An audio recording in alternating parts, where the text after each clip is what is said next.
VG24 న్యూస్కి స్వాగతం. 5,000 కోట్ల రూపాయలతో ఉద్యమకారుల కార్పొరేషన్ ఏర్పాటు చేయాలి.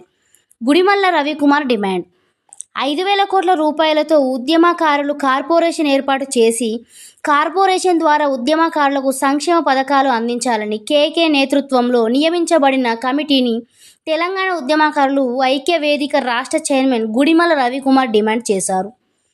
హనుమకొండ కాకతీయ కాలనీలోని ఆయన నివాసం శుక్రవారం ఏర్పాటు చేసిన మీడియా సమావేశంలో అడ్వకేట్ గుడిమల్ల రవికుమార్ మాట్లాడుతూ, తెలంగాణ రాష్ట్ర సాధనలో అమరవీరులైన, జైలు పాలైన, పోలీస్ కేసులు ఎదుర్కొన్న, బైండ్ ఓవర్ అయిన, గాయపడిన, క్రియాశీలకంగా ప్రత్యక్షంగా పాల్గొన్న ఉద్యమకారుల వివరాలను నాటి ప్రభుత్వం అధికారికంగా ప్రకటించకపోవడం దురదృష్టకరమన్నారు. రాష్ట్ర ఆవిర్భావం తర్వాత ఉద్యమకారులు తమ జీవితాలలో మార్పులు వస్తుందని ఆశించిన నిరాశ ఎదురై అనేక మంది మనోవేదనతో కాలం చెల్లించారని, అనారోగ్యం పాలయ్యారని ఆవేదన వ్యక్తం చేశారు. ఉద్యమకారుల సంక్షేమం కోసం రాష్ట్ర ప్రభుత్వం ఉద్యమకారులకు 250 గజాల ఇంటి స్థలం, ప్రతి నెల 25,000 పెన్షన్, ఫ్రీ బస్ పాస్, ఆరోగ్య బీమా, ట్రిపుల్ బెడ్రూమ్ ఇల్లు, విద్యా ఉద్యోగాల్లో 10% రిజర్వేషన్లు కల్పించాలన్నారు.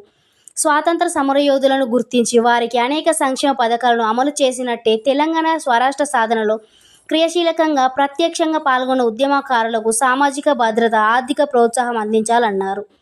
ఈ నెల 17న ఉమ్మడి వరంగల్ జిల్లా నుండి ఉద్యమకారులకు సంక్షేమం, గుర్తింపు ప్రక్రియలపై సలహాలు, సూచనలు కలిగిన వినతి పత్రాన్ని కేకే కమిటీకి అందజేస్తామని గుడిమల్ల రవికుమార్ తెలిపారు.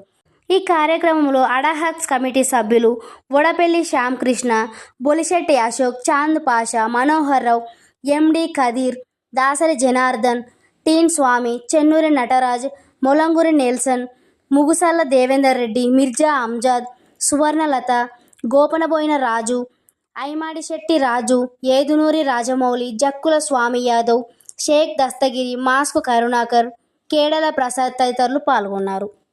మించి ఉండదు కాబట్టి ఒక డిఫరెన్స్ ఉన్నది యాక్టివిస్టులకు, పార్టిసిపెంట్లకు.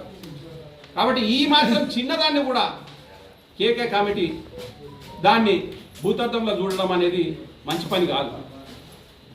కేకే గారు ఒక మాట మాట్లాడుతూ అన్నారు, 3.5 కోట్ల మంది ఉద్యమంలో పాల్గొన్నారు, వాళ్ళందరికీ మేము ఏమి ఇవ్వలేమని. ఎస్, కరెక్టే మీరు చెప్పింది. 3.5 కోట్ల మంది పాల్గొన్నారు. ఆనాడు భారతదేశ స్వతంత్రంలో కూడా 30 కోట్ల మంది ప్రజలు భారతదేశ స్వతంత్రంలో పాల్గొన్నారు. కానీ 30 కోట్ల మందికి స్వాతంత్ర సమరయోధులుగా మీరు గుర్తింపు ఇచ్చిరా? ఇవ్వలేదు కదా. ఎవరైతే క్రియాశీలకంగా పాల్గొన్నారో, ఎవరైతే ఉద్యమంలో యాక్టివ్ పార్టిసిపేషన్ చేసిరో వాళ్ళకే కదా మనం ఇచ్చేది. కాబట్టి దయచేసి ఉద్యమకారుల విషయంలో కూడా అల్పత్వంగా ఎవరు మాట్లాడినా కూడా మంచిది కాదనేటువంటి విషయాన్ని సందర్భంగా గుర్తు చేస్తాను. ఇంకా నయం, ఆ ఉద్యమ కమిటీలో కూడా అందరూ ఉద్యమాలు చేసినటువంటి వాళ్ళే ఉన్నారు. రాముల నాయక్ అయితేనేమి, మోతి శోభన్ అయితేనేమి, తర్వాత దయాకర్ అయితేనేమి, కోదండరామ్ అయితేనేమి, వీళ్ళందరూ కూడా ఉద్యమాలు చేసినటువంటి వాళ్ళే. కాబట్టి దయచేసి వాళ్ళు కూడా అర్థం చేసుకుంటారని మేము భావిస్తాను. అందుకని ఇలా ప్రభుత్వం ముందర మేము కొన్ని డిమాండ్లను పెట్టదలుచుకున్నాం. ఇది ఈ ప్రక్రియ ఏదైతే మీరు మొదలుపెట్టిరో ఇది స్కీమెటిక్గా ఉండద్దని చెప్పేసి మేము రిక్వెస్ట్ చేస్తాను. దీన్ని పర్మనెంట్గా ఉద్యమకారుల సంక్షేమానికి సంబంధించి పర్మనెంట్ ప్రక్రియను మీరు చేపట్టాలని, అదేవిధంగా ఉద్యమకారుల సంక్షేమానికి సంబంధించినటువంటి సంక్షేమ నిధిని ఏర్పాటు చేయాలని చెప్పేసి, ఆ నిధితో పాటు తెలంగాణ రాష్ట్ర ఉద్యమకారుల కార్పొరేషన్ను 5,000 కోట్ల రూపాయల బడ్జెట్ తోటి ఏర్పాటు చేయాలని చెప్పేసి తెలంగాణ ఉద్యమకారుల ఐక్య వేదిక ఈరోజు ప్రభుత్వానికి డిమాండ్ చేస్తా ఉంది.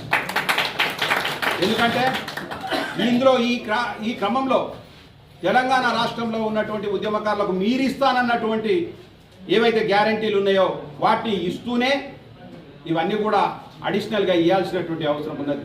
ఇలా చాలామంది అనారోగ్యంతో ఇబ్బందుల పాలవుతూ ఉన్నారు. వాళ్లకు, వాళ్ళ కుటుంబానికి, ఉద్యమకారుల కుటుంబానికి ఆరోగ్య బీమాను ఏర్పాటు చేయాల్సినటువంటి అవసరం ఉన్నదని చెప్పి ప్రభుత్వానికి డిమాండ్ చేస్తా ఉన్నాం. అదేవిధంగా పెన్షన్ ఎట్లాగో మీరు ఇవ్వాల్సిందే, ఆ పెన్షన్ను దాన్ని కేటగరైజేషన్ ఏ రకంగా చేస్తారనేటటువంటి దాన్ని సూచనలు చేస్తాం, ఖచ్చితంగా చేస్తాం. అదేవిధంగా 10% ఉద్యమకారులకు రిజర్వేషన్ ఇవ్వాలని చెప్పేసి అది ప్రభుత్వం మరియు ప్రైవేట్ రంగాలకు కూడా రిజర్వేషన్ వర్తింపజేయాలి. ఇవాళ అది జార్ఖండ్లో ఉన్నది, అది ఉత్తరాఖండ్లో ఉన్నది, అది ఛత్తీస్గఢ్లో మరో రూపంలో ఉన్నది. కానీ రిజర్వేషన్ మాత్రం ఖచ్చితంగా ఇవ్వాలి. గ్రూప్ 4, గ్రూప్ 3 ఉద్యోగాలలో కూడా రిజర్వేషన్ ఇవ్వాలని చెప్పేసి నేను రిక్వెస్ట్ చేస్తాను. ఎందుకంటే ఆ 2009 నుంచి 14 వరకు జరిగినటువంటి ఉద్యమంలో కూడా విద్యార్థులు తర్వాత చదువుకున్నటువంటి వాళ్ళు చాలామంది నష్టపోయారు.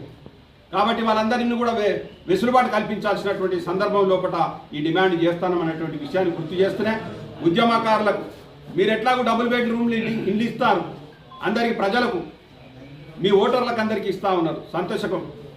కానీ ఉద్యమకారులకు ట్రిపుల్ బెడ్రూమ్ ఇల్లు ఇవ్వాలని చెప్పేసి అడుగుతాను. మీరు 250 గజాలు మీకు జాగ లేదు ఇయ్యలేమని చెప్పేసి ఏదైతే మాట్లాడుతున్నారో మీరు ఇవ్వగలుగుతారు, మీరు చేయగలుగుతారు. కాబట్టి దాని మీద మనసు ఉండాలి.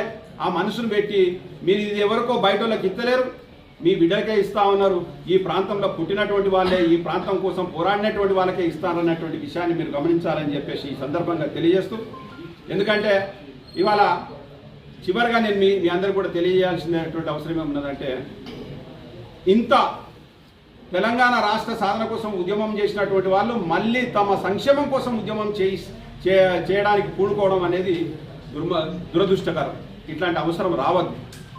ఎందుకంటే రాష్ట్రం ఏర్పడిన తర్వాత జరిగేటటువంటి పరిణామాల లోపల వీళ్ళందరికీ కూడా సంక్షేమ ఫలాల లోపల ఆ రాష్ట్రం యొక్క సిస్టమ్ లోపల ఫలాలను దక్కాల్సినటువంటి సందర్భం లోపల దక్కకుండా ఉండి ఇవాళ వాళ్ళను వేరు చేసినటువంటి పరిస్థితి లోపల ఉన్నది కనుకనే మళ్ళీ దీనిపైన మళ్ళీ నివేదించడం కోసానికి మళ్ళీ దీనిపైన ఉద్యమం చేసేటటువంటి అవకాశాన్ని కల్పించద్దని చెప్పేసి ఇవాళ ప్రభుత్వాన్ని కోరుతాను.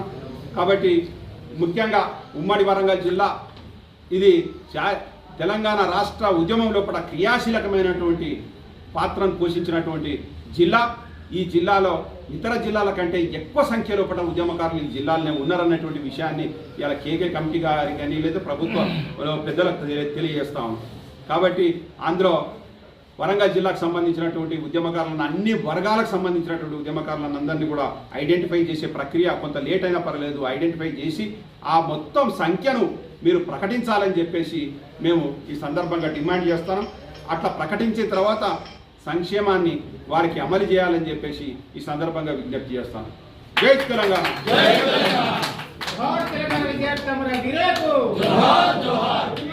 నాయకత్వం